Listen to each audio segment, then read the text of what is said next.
Hi, my name is Mel.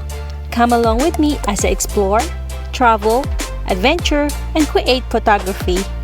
This is MinuteTour, the home for my adventure stories.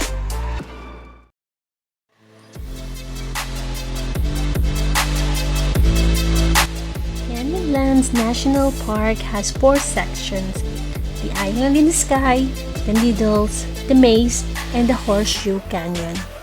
Here's the island in the sky. Its sandstone cliff over 1,000 feet above the surrounding terrain. One of my favorite things we did at Island in the Sky was an easy short hike to Mesa Arch. I am surprised with the amount of different kinds of plants in Canyonlands. Here are some I captured during our visit there.